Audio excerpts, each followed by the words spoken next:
Untuk itu kepada para peserta kajian Soto Muharram Allah dirahmati Allah Subhanahu wa taala, baik-baik apa yang telah diberikan oleh Ustadz, yang diberikan oleh Ustadz, baik penyampaiannya. Semoga acara ini berjalan dengan lancar, dan untuk para peserta mohon untuk mengaktifkan kameranya karena kita bisa agar kita bisa tahu dan lebih bisa bersilaturahmi bersama walaupun hanya menggunakan sebuah virtual. Untuk itu semangat dalam mencapai ridhonya Allah melalui Google. Itu masih itu saja yang dapat saya sampaikan. Bila ada kesalahan saya mohon.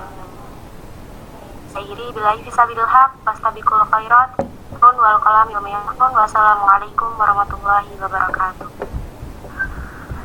Waalaikumsalam warahmatullahi wabarakatuh. Waalaikumsalam warahmatullahi wabarakatuh. Waalaikumsalam warahmatullahi wabarakatuh. Dina, Terima kasih untuk laporannya Kak Osman Galanti. Oke, untuk acara selanjutnya yaitu adalah sambutan oleh Ketua Umum Dimas, lebih tepatnya Saudara Sofiur Rahman. Kepada Saudara Sofiur Rahman, silakan.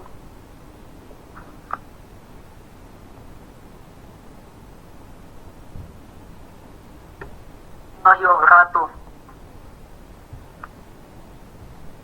Waalaikumsalam warahmatullahi wabarakatuh. Alhamdulillah, syukurillah, mabadu. Pertama, marilah kita panjatkan puji syukur atas Allah Subhanahu wa taala yang telah memberikan rahmat, taufik serta hidayahnya sehingga kita masih dapat mengikuti acara kajian kita malam hari ini dengan keadaan sehat walafiat. Kemudian salawat beriring salam tak lupa kita haturkan kepada junjungan kita Nabi besar Muhammad Sallallahu Alaihi Wasallam yang kita nantikan syafaatnya di yaumil qiyamah. Amin ya rabbal alamin. Yang terhormat kepada Bapak Kuswono MPD selaku Kaprodi Pendidikan Sejarah Universitas Muhammadiyah Metro dan para dosen-dosen dari Pendidikan Sejarah UM serta Ustadz Abdurrahim yang nanti akan menyampaikan materi tentang 1 Muharram ini. Sebelumnya izin memperkenalkan diri. Perkenalkan, nama saya Sofiur Rahman, biasa disapa Oman. Alhamdulillah kemarin saya terpilih sebagai ketua dari Himpunan Mahasiswa Sejarah Universitas Muhammadiyah Metro. Dan memperkenalkan teman-teman kami, kepengurusan kami Dimas yang baru periode 2021-2022. Di sini saya akan tidak banyak menyampaikan beberapa perkara. Saya ingin meminta bantuannya, meminta supportnya kepada semua teman-teman, rekan-rekan, dan support dari dosen-dosen sejarah agar kelak nanti ketika kami ada merencanakan sebuah acara ataupun kegiatan bisa berjalan lancar, baik, dan yang paling penting adalah kekompakan dari kami itu sendiri. Karena saya yakin sepandai-pandainya tupai melompat, organisasi itu harus kompak. Mungkin itu saja yang bisa saya sampaikan pada kesempatan kali ini. Apabila ada salah kata saya mohon ampun. Saya akhiri, wallahu a'lam bishawab mustaqim wa akhiran kunzur maqala wa tanzur man qala. Wassalamualaikum warahmatullahi wabarakatuh. Waalaikumsalam warahmatullahi wabarakatuh. Waalaikumsalam warahmatullahi wabarakatuh. Terima kasih kepada Saudara Sofiur atas sambutan-sambutannya. Selanjutnya itu adalah sambutan pembukaan acara yang akan dibuka oleh Bapak Kuswono M. Beliau saya persilahkan. Baik. Apakah suara saya bisa didengar ya, Mbak Rusdiana? Bisa Pak. Bisa Pak, jelas Pak. Oke, bismillahirrahmanirrahim. Assalamualaikum warahmatullahi wabarakatuh. Waalaikumsalam warahmatullahi wabarakatuh. Waalaikumsalam warahmatullahi wabarakatuh. Wa syukrulillah asyhadu an la ilaha illallah wahdahu la syarikalah wa asyhadu anna Muhammadan abduhu wa rasuluh. Amma ba'du. Yang paling utama ya, kita panjatkan puji syukur kehadirat Allah Subhanahu wa taala. Di kesempatan malam hari ini kita bisa dipertemukan ya dengan acara kita ngaji bersama. Ini alhamdulillah di kepemimpinan baru Mas Oman. Nah, ini anugerah baru ini. Dan memperingati Muharram. Nah, tidak hanya dengan libur saja ya diperingatinya, tapi kita dengan mencari ilmu yang menggali ilmu. Yang kedua, sholawat serta salam selalu terlimpah curahkan kepada Nabi kita Muhammad Sallallahu Alaihi Wasallam. Mudah-mudahan kelak di yaumil akhir kita mendapatkan syafaat beliau sehingga kita bisa bersama memasuki surganya Allah Subhanahu wa Ta'ala, ya Rabbal Alamin. Yang saya hormati Ustadz Hamdi MA. Terima kasih Ustadz telah menyempatkan dalam kesibukannya ya, menyempatkan untuk memberikan tausiah, memberikan ilmu kepada kita, memberikan pencerahan kami ya di keluarga besar program studi pendidikan sejarah UNEDO. Mudah-mudahan amal ibadah Ustadz dibalas oleh Allah Subhanahu wa Ta'ala dengan yang lebih dari ini derajatnya. Amin. Bapak Ibu, saya tidak panjang lebar serta kawan-kawan semuanya ya. Ini sepertinya dari angkatan 2021 aja yang belum resmi menjadi mahasiswa ada yang ikut bergabung ya. Alhamdulillah, tadi saya lihat di grup sepertinya antusias memasuki mengikuti kegiatan ini. Yang pertama saya ucapkan terima kasih kepada para panitia ya. Ini inisiatifnya saya apresiasi sekali ya. Mudah-mudahan ini nanti menjadi kajian rutin, baik itu bulanan atau mungkin 22 minggu sekali. Silahkan ya. Selain itu obras, kan kita sudah punya obras obrolan seputar sejarah, itu kaitannya dengan pembahasan kajian sejarah ya. Nah kemudian kalau alangkah lebih baiknya karena kita membutuhkan visi propetik profesional, nah maka profesionalnya kita sudah kaji. Nah propetiknya coba kita implementasikan di sini. Terima kasih kepada panitia ya, kawan-kawan Mas Oman, Dimas dan yang lainnya yang telah menginisiasi acara ini. Nah, kemudian mari kita nanti mendengarkan tausiah dari Ustadz Hamdi. Kita juga dirantik. Saya sudah lama sekali gitu tidak bertemu dengan Ustadz Hamdi. Biasanya beliau mengisi gitu ya, tapi justru malah karena ada pandemi ini pengajian ini jadi berhenti gitu. Mudah-mudahan ini menjadi bagian dari obat dari dahaganya kita ya, dari ilmu kaitannya dengan agama. Selaras dengan jargonnya UM Metro ya, solusi sukses masa depan, maka ini adalah salah satu bagian dari masa depan kita ya. Masa depan kita yang sesungguhnya ya, itu mempersiapkan kita di akhirat kelak. Itu mungkin dari saya ya, sambutan dari saya. Terima kasih sekali lagi kepada Ustadz Hamdi dan kawan-kawan yang sudah mempersiapkan acara ini. Mari kita buka acara ini dengan mengucap basmalah bersama. Bismillahirrahmanirrahim.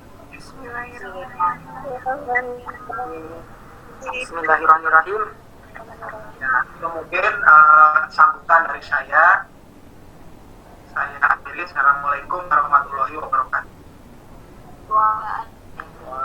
Waalaikumsalam warahmatullahi wabarakatuh.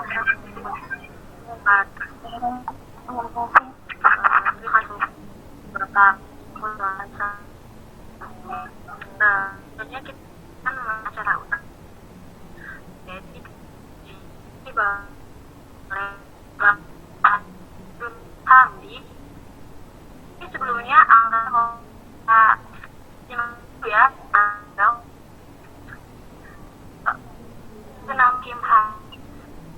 Jakarta 9 Januari 1907.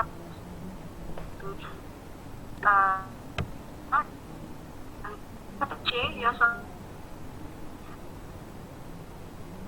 itu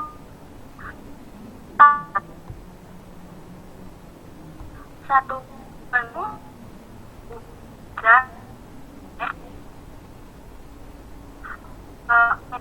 carikan beliau adalah sebagai wakil PD Metro, sekretaris PD Metro, sekretaris D2M PPM Lampung, sekretaris MCC Kota Metro.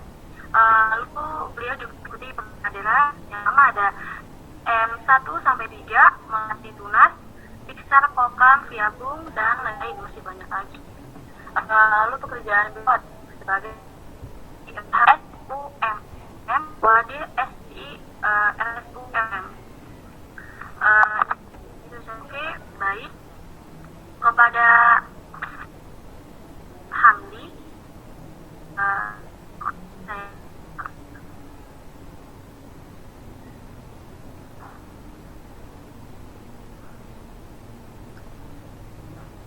Bismillahirrahmanirrahim. Assalamualaikum warahmatullahi wabarakatuh. Waalaikumsalam warahmatullahi wabarakatuh.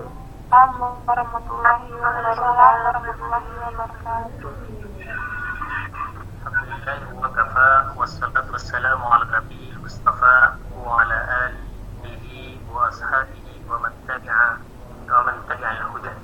Asyhadu an la ilaha illallah wahdahu la syarika lahu wa asyhadu anna Muhammadan 'abduhu wa rasuluh. Allahumma shalli wa sallim ala nabiyyina Muhammad wa ala alihi wa ashabihi.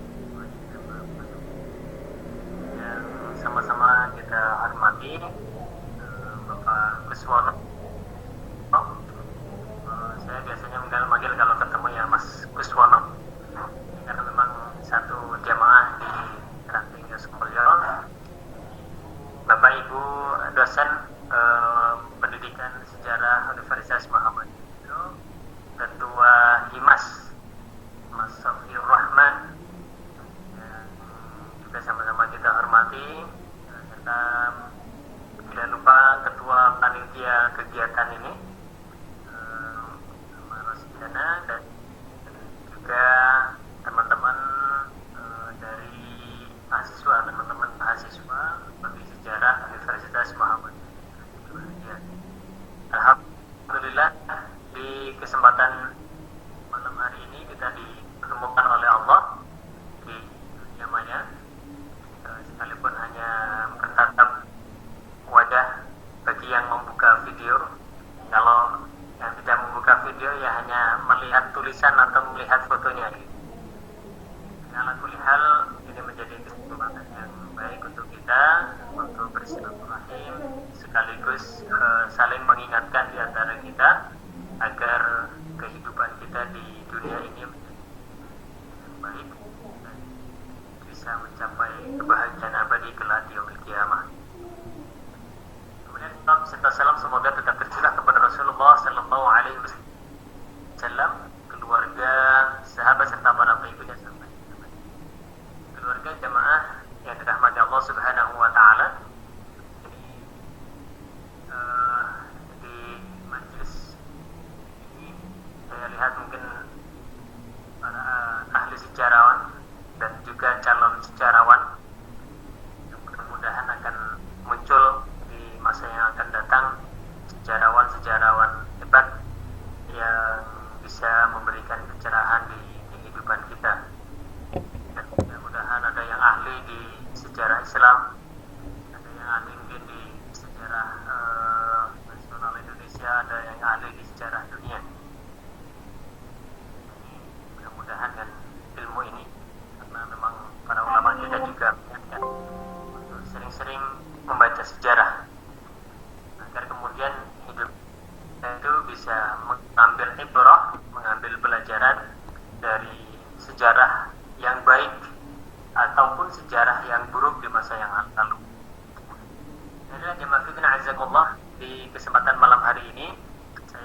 riwayatnya dua macam, tapi saya ambilkan yang mudah.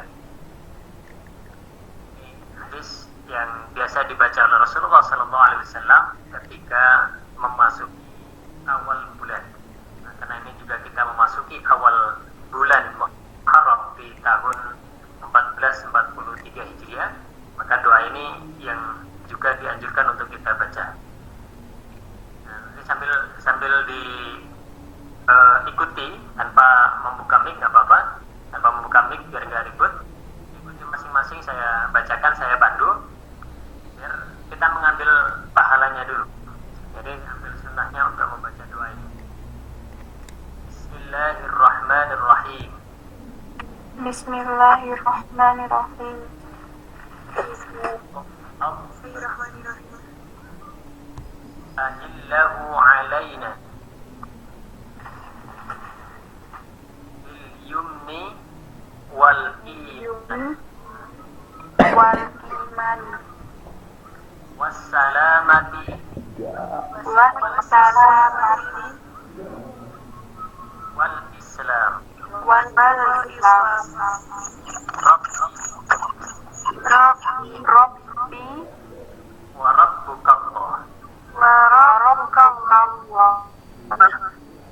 Ini doa yang memang dianjurkan untuk kita baca setiap memasuki bulan baru. Bulan barunya ini Hijriah. Seperti misalnya kita mau masuki bulan Ramadan, ini kalau hadis ini sering kita dengar di kajian-kajian menjelang bulan Ramadan. Allahumma ahillahu alaina bil yumni wal iman wassalamati wal islam rabbi wa rabb. Ini doa yang memang dianjurkan oleh Rasulullah untuk kita baca. Kita minta setiap bulan yang akan kita hadapi itu kemudahan dan keimanan. Ada yang menerjemahkan dengan keamanan dan keimanan. Ini yang kita harapkan, aman dan penuh iman. Aman kalau nggak diberikan iman, ya kita merugi. Kalau nggak diberikan aman, kemudian hanya diberikan keimanan pun juga akan sangat berat untuk menjalaninya. Maka yang kita minta adalah aman dan iman. Ini juga kita mengikrarkan dalam doa ini, Rabbi wa rabbukallah. Tauhid rububiyah kita berikrar kepada Allah bahwa ya, Tuhan Rabb yang menciptakan kita dan menciptakan bulan ini adalah Allah Subhanahu wa Ta'ala. Dan jemaah fiddin azakumullah, kembali ke tema kita di bulan Muharram ini yang kita gunakan untuk meningkatkan iman dan ketakwaan. Nah, apakah hanya di Muharram ini saja untuk peningkatan iman dan ketakwaan? Tentu juga tidak. Maka sebenarnya kalau kita mengambil nasihat-nasihat para ulama, paling tidak tiga hal. Ada tiga hal momentum utama kita untuk meningkatkan keimanan dan ketakwaan. Kalau bulan Muharram nanti bisa masuk di bagian ketiganya. Momentum yang pertama yang bisa kita gunakan untuk peningkatan keimanan dan ketakwaan itu, yang pertama adalah momentum musibah. Ya, kalau kita dapat musibah, maka itulah momentum utama untuk meningkatkan keimanan dan ketakwaan kita.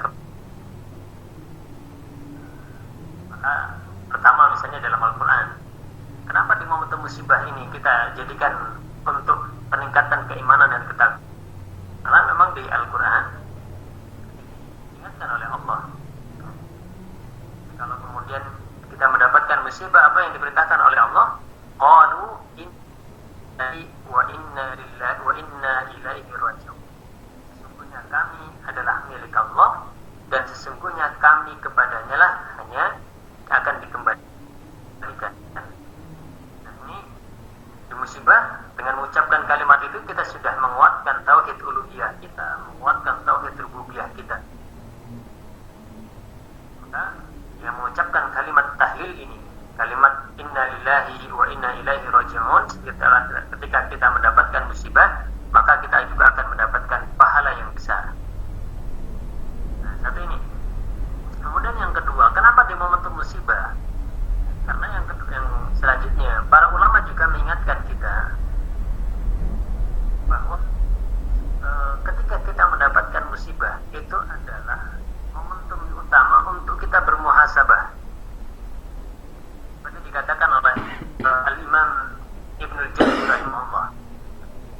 Imam Ibnul Jauzi rahimahullah, beliau mengingatkan kita kalau idza ra'aitumul 'aqibah fa'lam annahu min dzalik. Jika kalian melihat ada musibah yang menimpa kalian, keburukan yang menimpa kalian, ketahuilah bahwa itu adalah karena dosa.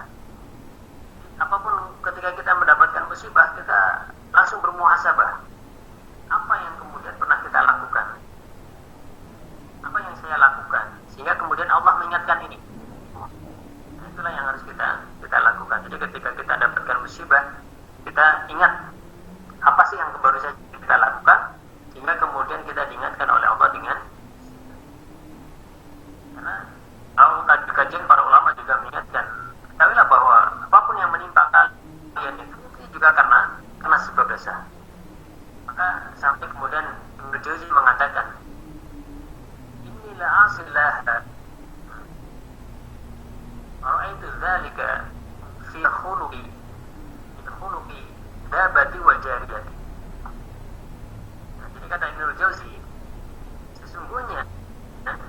sungguh jika aku itu bermaksiat kepada Allah Subhanahu wa taala, maka aku akan melihat hal itu, dampaknya akibatnya itu pada perubahan sikap binatang tungganganku dan pembantuku. Dan sampai kata Ibnu Jauzi begitu, sampai binatang tunggangannya saja itu akan berubah sikap kalau Ibnu Jauzi itu melakukan satu kemaksiatan. Dan kita tahu ulama besar Al-Imam Ibnu Jauzi rahimahullah sebagai ulama besar, tentu kemaksiatannya sungguh sangat kecil dibandingkan dengan kita. Jadi beliau ketika melakukan satu hal yang buruk saja, yang menurut beliau itu buruk, akan terlihat bagaimana kemudian perubahannya pada binatang tunggangannya. Dan masih banyak lagi. Bahkan sampai ada seorang ulama yang kemudian mengatakan, ketika saya melakukan perbuatan dosa, saya tidak bisa bangun malam selama 1 bulan. Ya kan? 1 bulan tidak bisa bangun malam karena melakukan satu kesalahan. Itu bagi kita mungkin sangat kecil. Gitu. Bagi kita sangat kecil. Nah ini di momentum yang pertama adalah ketika kita mendapatkan musibah, kita gunakan untuk meningkatkan keimanan, ketakwaan kita kepada Allah Subhanahu wa taala. Yang kedua, momentum apa kemudian yang bisa kita gunakan untuk meningkatkan iman? Momentum ketika kita mendapatkan kenikmatan. Kebalikannya juga, kalau kita dapatkan musibah, itu momentum untuk kita bermuhasabah juga. Kemudian ketika kita mendapatkan kenikmatan, kita juga harus menyadari, kita harus jadikan muhasabah kita, apakah kenikmatan ini adalah kebaikan yang Allah berikan atau sebaliknya. Sampai kemudian dikatakan oleh sahabat-sahabat Rasulullah, diantaranya Abdurrahman bin Auf. Abdurrahman bin Auf sampai mengatakan,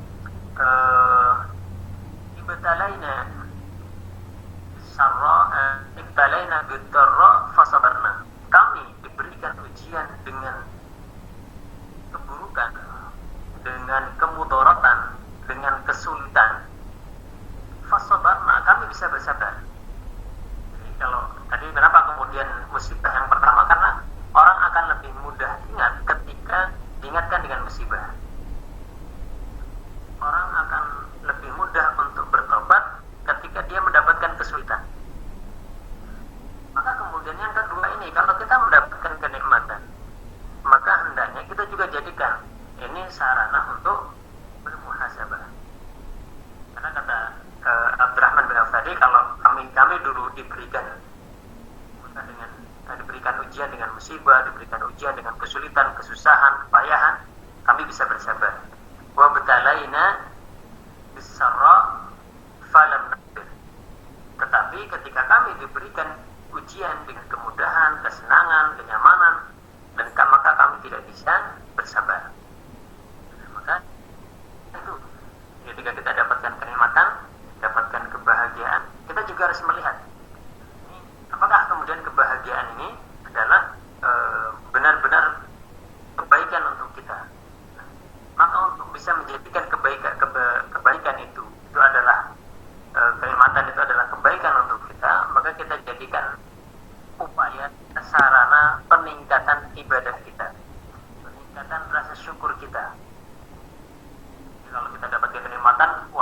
harus meningkatkan ibadah kita, keimanan kita dengan syukur. Dan itu adalah bentuk syukur yang terbaik.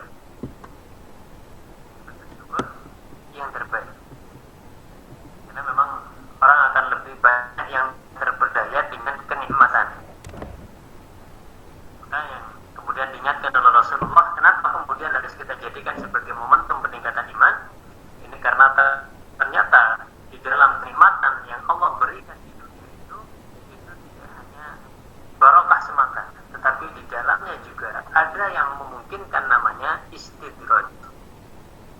Istidraj itu kalau istilah kita kalau candaan biasanya itu orang yang kemudian kita lukan, ditinggi-tinggikan baru kemudian dijatuhkan gitu. Jadi orang yang bisa dipuji kemudian dihinakan, itulah namanya istidraj. Jadi orang yang diberikan kenikmatan yang sangat banyak, tetapi kemudian dengan kenikmatan itu malah keburukannya semakin meningkat. Ini yang kemudian harus kita waspadai. Maka momentum yang kedua adalah kenikmatan itu kita jadikan sebagai momentum untuk meningkatkan keimanan dan ketakwaan kita. Kita diberikan kenikmatan sehat, diberikan kenikmatan kecerdasan, diberikan kenikmatan kekayaan dan yang lainnya, dan kita juga diberikan kenikmatan untuk usia yang panjang. Ya kita jadikan usia ini sebagai momentum untuk meningkatkan ibadah kita. Nah, yang ketiga, jemaah fillah azakumullah, momentum yang ketiga kalau kita melihat dari hadis Rasulullah SAW, nah momentum yang ketiga untuk peningkatan keimanan dan ketakwaan yang baik bagi kita itu adalah momentum yaum amalis salih, hari beramal saleh. Ini bisa kita dapati di dalam Allah SAW. Kemarin banyak dikaji di awal Dzulhijjah. Ma min ayyamil amal salih, tidak ada hari-hari beramal saleh khairun wa habbu ila Allah, yang lebih baik dan lebih dicintai oleh Allah Subhanahu wa taala min hadil ayyam. Dikata Rasulullah, dari hari-hari ini, yaitu hari yakni yaum Asyar, hari yang 10 pertama di bulan Dzulhijjah. Nah, ini di antara momentum untuk beramal soleh adalah ketika hari-hari itu meningkatkan keimanan kita. Ketika hari-hari itu dimotivasi oleh Rasulullah SAW untuk beramal soleh, atau kemudian dimotivasi, diperintahkan oleh Allah untuk meningkatkan amal soleh. Nah, hari-hari yang memang terbaik ya kita dapati di bulan Ramadan, terutama di 10 hari terakhir di bulan Ramadan, atau di hari-hari dari awal Ramadan sampai akhir Ramadan di Dzulhijjah. Kemudian kita dapati juga di hari pertama sampai 10, di 10 hari pertama di bulan Dzulhijjah. Kalau dari sisi bulan kita dapati hari-hari yang baik untuk beramal saleh itu selain bulan Ramadan itu adalah di bulan-bulan haram. Nah, bulan Muharram ini salah satu dari 4 bulan yang diharamkan oleh Allah. Selain Muharram ini, fiha arba'atun hurum, kata Rasulullah, kata Allah, di dalamnya itu ada sesungguhnya bilangan bulan di sisi Allah itu ada 12. Ada 12. Di 12 itu dia arba'atun hurum. Di dalamnya ada 4 bulan. 4 bulan ini salasun mutawaliyat, 3 yang berturut-turut, kemudian yang 1 terpisah. Yang berturut-turut ini Dzulqa'dah, Dzulhijjah, Muharram. Nah, kemudian yang keempat ini adalah bulan Rajab. Nah, 3 yang berturut-turut ini, maka masuk di dalamnya adalah bulan Muharram. Nah, bulan Muharram ini, apakah kemudian ini bulan yang diharamkan? Nah, yang diharamkan itu yang bagaimana? Nah, yang diharamkan oleh Allah Subhanahu wa taala sebagaimana disebutkan oleh Rasulullah, ini diharamkan oleh Allah munzu khalaqas samawati wal ardh. Sampai sejak Allah menciptakan langit dan bumi, sudah ditetapkan oleh Allah ada 4 bulan yang haram.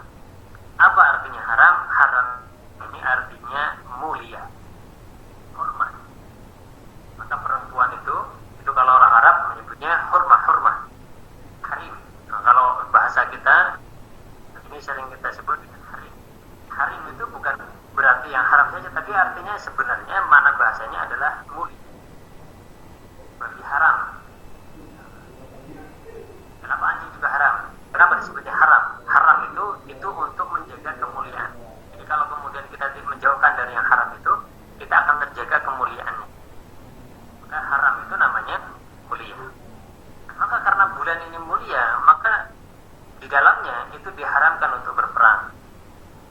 Dan di dalamnya juga dimotivasi untuk beramal soleh. Ketika kita beramal soleh, lebih baik daripada bulan-bulan yang lainnya.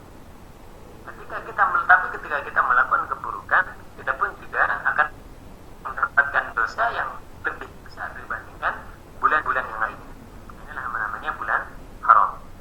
Nah, maka ketika kita berada di bulan haram ini, kita juga masih berada di bulan haram, bulan mulia. Ini momentum kita untuk meningkatkan keimanan dan ketakwaan kita. Nah, terlebih kita memasuki tahun 1443 Hijriah.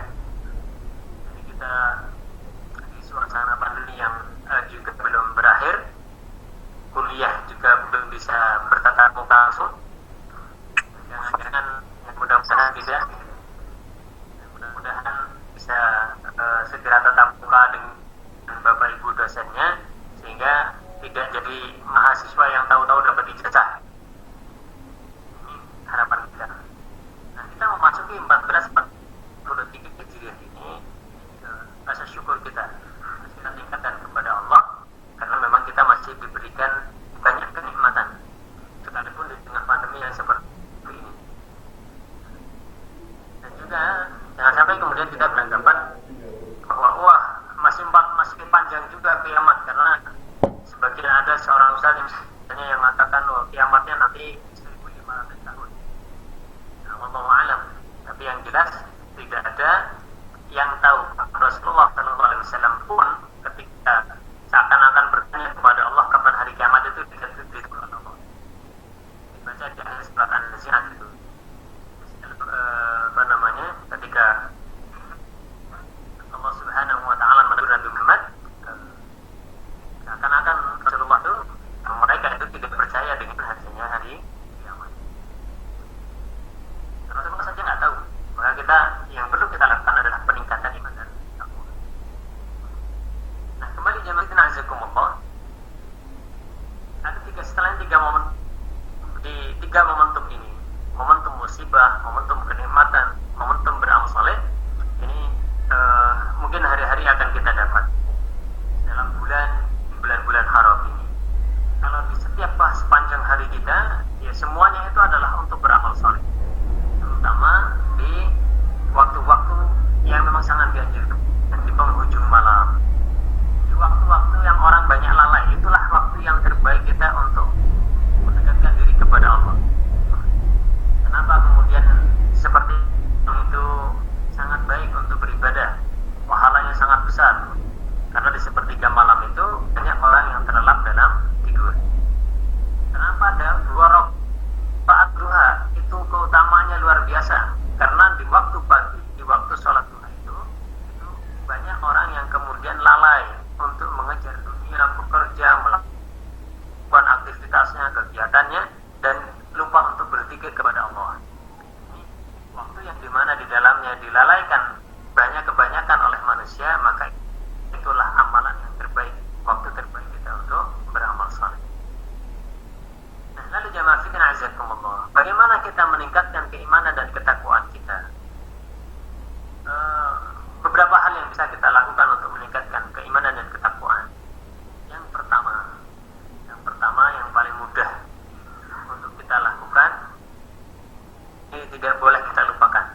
Yang pertama adalah dengan berdoa. Kenapa kita harus berdoa dalam peningkatan iman dan takwa? Kenapa ini yang kita jadikan pertama? Karena memang hidayah itu Allah Subhanahu wa taala berikan kepada kita, itu adalah hak prerogatifnya Allah. Yahdi may yasha. Allah itu akan memberikan petunjuk kepada siapa yang Allah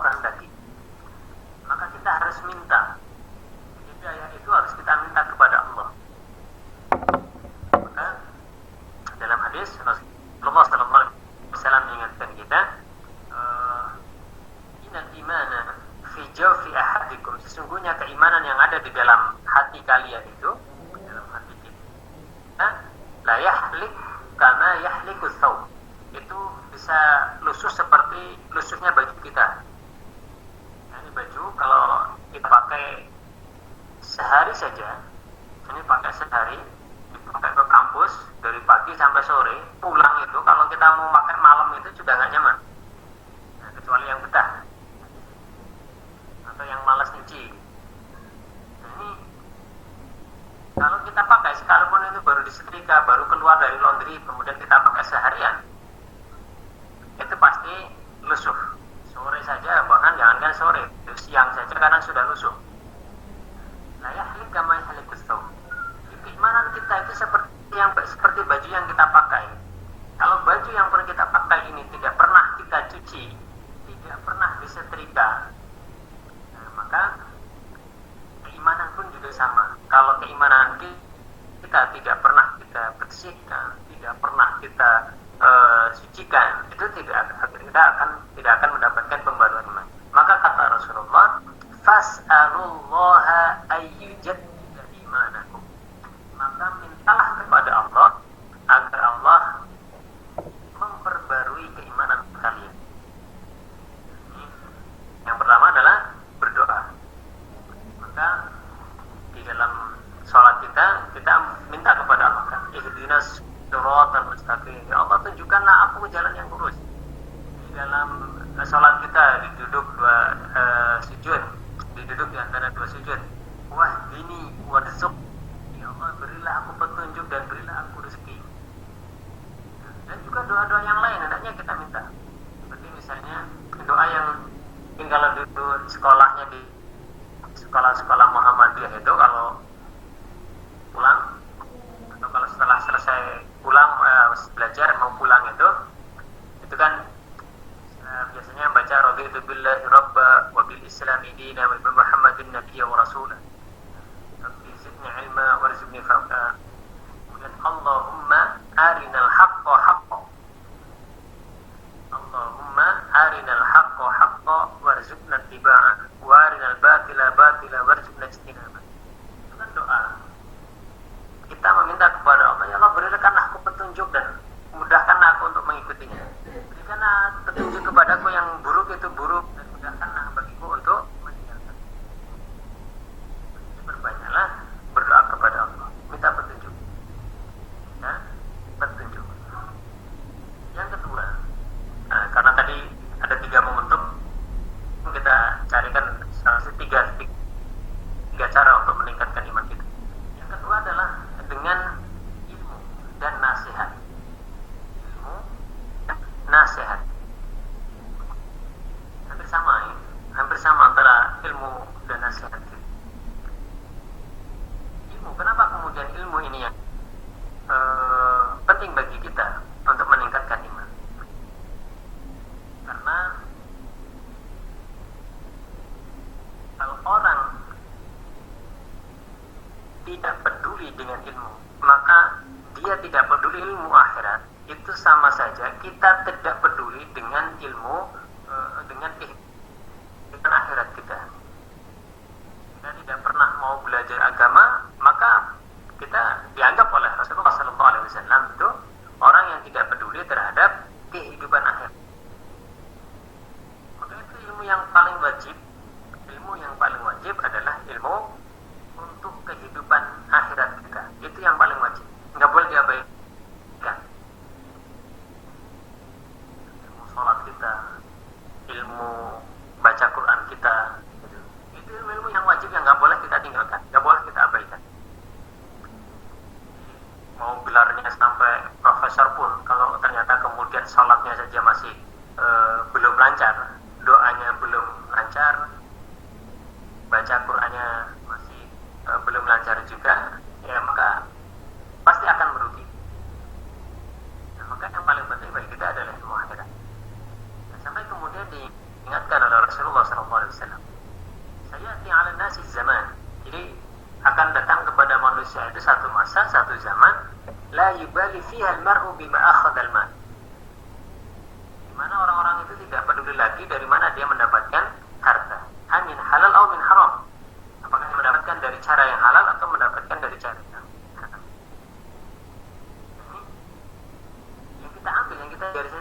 yubali, tidak peduli.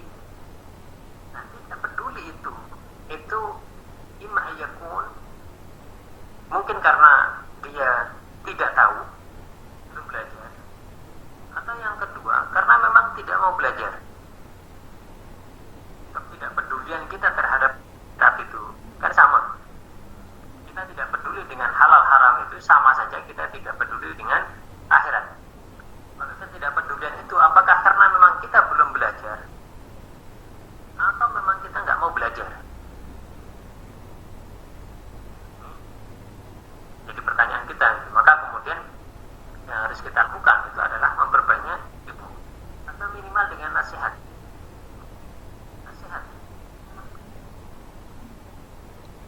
Kalau ilmu itu hanya bisa, misalnya kita hanya dapatkan dengan membaca, menelaah, dengan kajian, itu bisa kita dapatkan. Tapi nasihat itu bisa kita dapatkan dari orang yang mungkin menurut kita tidak berilmu. Itu nasihat untuk mengingatkan kita. Maka diingatkan oleh para ulama kita, bahkan oleh para sahabat, salah satunya Amr bin As. Kalau manusia itu, kalau kemudian dia tidak mau menerima nasihat, maka dia itu orang yang tidak sempurna. Kata Amr bin As, ar-rijal salasa, laki-laki itu ada 3.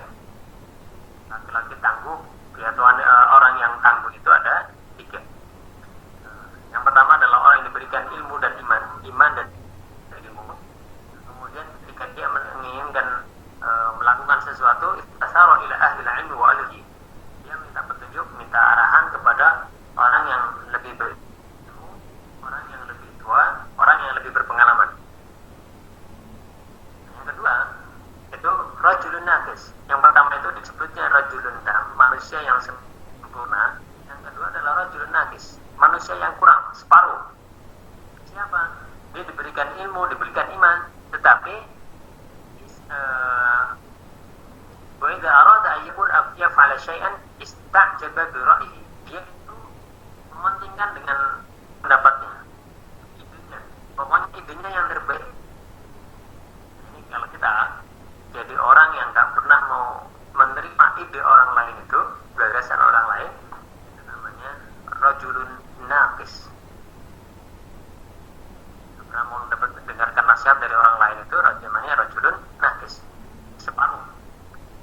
Kalau ibaratnya kalau ini orang waras itu ya, kalau yang nggak pernah, kasarnya itu orang yang nggak pernah mendengarkan nasihat itu ya kayak orang nggak waras. Nah, yang paling ketiga ini yang paling yang parah lagi, dia nggak punya iman, atau dia nggak punya ilmu, tapi kalau dia melakukan sesuatu itu, dia itu senantiasa bangga dengan ide gagasannya, tapi nggak punya ilmu. Gampangnya sudah bodoh, keminter. Nah ini rajulun la syai', kata Amr bin As. Ini orang yang nggak ada apa-apanya, manusia yang nggak ada apa-apanya. Ini maka kita, kalau kita sebagai para mahasiswa ini kemudian merasa datang ke kampus itu sudah merasa banyak ilmunya, sehingga kemudian tidak mau mendapatkan wawasan-wawasan yang baru, penyegaran yang baru dari dalam keilmuan itu, maka anggap saja itu adalah rajulun dajjal. Karena ingat, ini teman-teman, kalau ini dalam masa belajar, dalam masa menuntut ilmu, 2 hal. Satu, ini yang paling penting. Kalau 2 hal ini, kata para ulama, tidak akan mendapatkan ilmu. Isnan la yanalul ilma. 2 orang yang tidak akan mendapatkan ilmu. Yang pertama, yang tidak akan mendapatkan ilmu itu adalah mustahi, orang yang malu-malu. Jadi malu bertanya. Dia nggak tahu tapi malu bertanya, malu belajar. Ini pasti nggak akan dapat ilmu. Yang kedua, ini yang banyak di kalangan kita, ini adalah mustakbir. Siapa orang yang sombong itu? Ketika misalnya dia nanti berada di majelis, berada di ruang kuliah, berhadapan dengan dosennya, berhadapan dengan gurunya, berhadapan dengan siapapun yang akan memberikan ilmu kepadanya, merasa bahwa wah ilmu itu sudah biasa, saya sudah bisa. Menganggap kita lebih pintar, lebih hebat dari orang yang akan memberikan ilmu yang guru kita, maka itu namanya mustakbir, orang yang sombong, dan dia pastikan tidak akan dapat ilmu. Maka diingatkan oleh para ulama, ya, kalau kita merasa lebih hebat dari guru kita, pasti tidak akan dapat ilmu.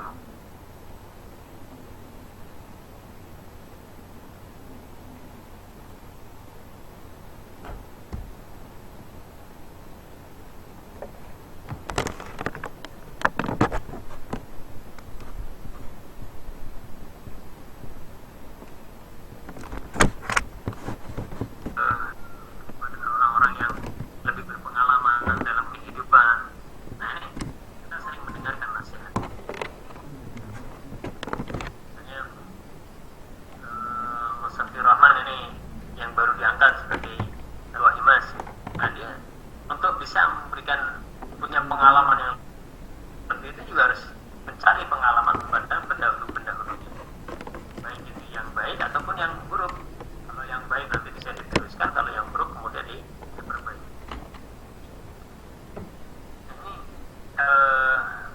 Ini yang kedua. Yang ketiga, setelah berdoa, berbanyak ilmu dan nasihat, yang ketiga adalah belajar amal. Inilah hakikat dari keimanan dan ketakwaan kita. Orang yang takwa itu kan disebutkan yang banyak beramal saleh, gitu.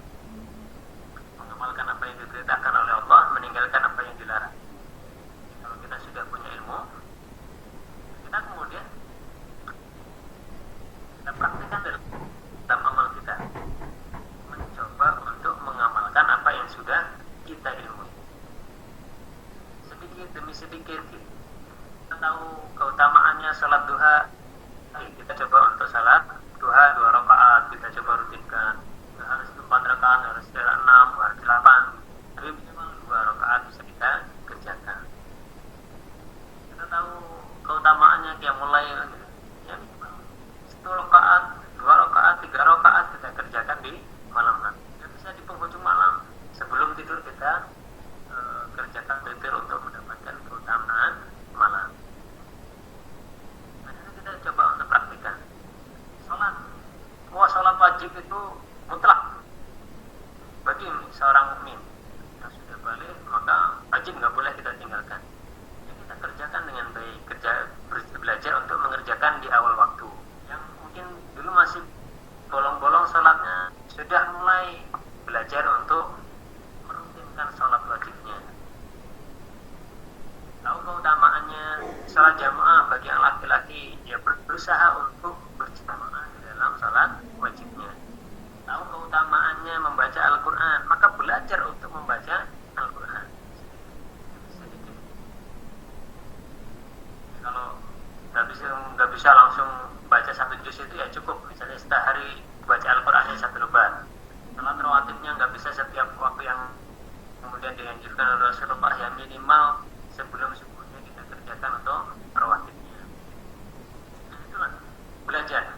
Kita sama ketika belajar ilmu dan belajar amal. Maka inilah yang juga diingatkan oleh Yai Haji Ahmad Dahlan di dalam falsafahnya. Yang nanti kalau teman-teman belajar ke Muhammadiyah dilihat itu di 7 falsafah Yai Haji Ahmad Dahlan. Falsafah yang ke-7, beliau mengingatkan belajar itu ada 2, belajar ilmu, dan yang kedua adalah belajar amal. Ini falsafah yang ke-7. Kita belajar ilmu, belajar cara sholat, belajar cara wudhu, belajar cara ini, cara itu, gitu. Setelah belajar ilmunya, maka kemudian kita belajar mengamalkan. Kalau kita hanya belajar ilmu, itu kasyajari bila samar, itu kata pepatah itu seperti pohon yang tidak berbuah, daunnya lebat tapi nggak berbuah. Kita punya pohon mangga, punya pohon kelengkeng, punya pohon rambutan, nggak, hanya lebat saja daunnya tapi nggak berbuah.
hadana Allah wa iyyakum ajma'in. Wassalamualaikum warahmatullahi wabarakatuh.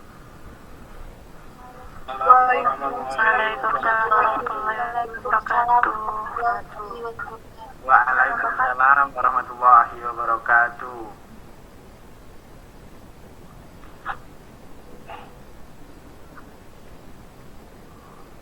Alhamdulillah, Masya Allah kali ya, atas materi Pak Abdul Rahim Hamdi. Tadi saya sempat menyimak ada beberapa, itu ada momentum-momentumnya, terus ada tentang meningkatkan dan ketakwaan semua, dan masih banyak lagi. Kepada teman-teman semua, saya harap bisa mencatat ya tadi apa saja yang masih disampaikan oleh Bapak Abdul Rahim Hamdinya. Oke, untuk sesi berikutnya itu